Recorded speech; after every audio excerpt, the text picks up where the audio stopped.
Hello everyone, তো কেমন আছো তোমরা সবাই? তো আজকে একটা নতুন ভিডিও নিয়ে তোমাদের সাথে আমি সকাল সকাল চলে আসলাম। তো আমাদের পেছনে যে বাগানটা আর কি, ছোটো মোটো বাগান আর কি, যে কিছু সবজি টবজি গাছ লেগেছে। তো এখানে একটা লঙ্কা গাছটা দেখলাম ঝড়ে পড়ে গেছে, তাই ঠিক করে দিলাম। দেখো এই গাছটাতে কত লঙ্কা ধরেছে। তো মা একদম তুলতে দেয় না, মা বলে যে এই লঙ্কা গাছটা থেকে যখন সিদ্ধ ভাত খাবো তখন লঙ্কা তুলে খাবো।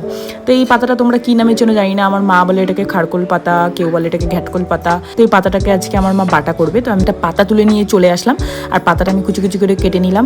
আর এই পাতাটা তোমরা একটা জিনিস জেনে রাখো, এই পাতাটা কিন্তু হচ্ছে ধুয়ে তারপরে কাটবে। আর যদি ধোয়ার পরে যদি তোমরা এটাকে কাটো তাহলে তোমাদের হাত চুলকে শেষ। আর এটাকে অ্যাভয়েড করবে তোমরা শিল নোড়াতে বাটার জন্য। তো এটাতে মিক্সিতে বাটার চেষ্টা করবে, নাহলেও কিন্তু তোমাদের হাত অনেক চুলকাবে। কাঁচা লঙ্কা, আদা, রসুন আর একটুখানি পেঁয়াজ আর হচ্ছে কালো জিরে দিয়ে এটাকে আমরা ভালো করে মিক্সিতে পেস্ট করে নিয়েছি। তো কড়াইতে একটু সাদা তেল দিয়ে আমি এটাকে একটুখানি নাড়াচাড়া করে ভেজে নিচ্ছি। তো এরকম হওয়া পর্যন্ত তোমরা একটু নাড়াচাড়া করতে থাকবে, দেখবে এটা রেডি হয়ে যাবে। গায়ের ব্যথা কমাতেও এবং ইমিউনিটি বাড়াতেও এটা সাহায্য করে।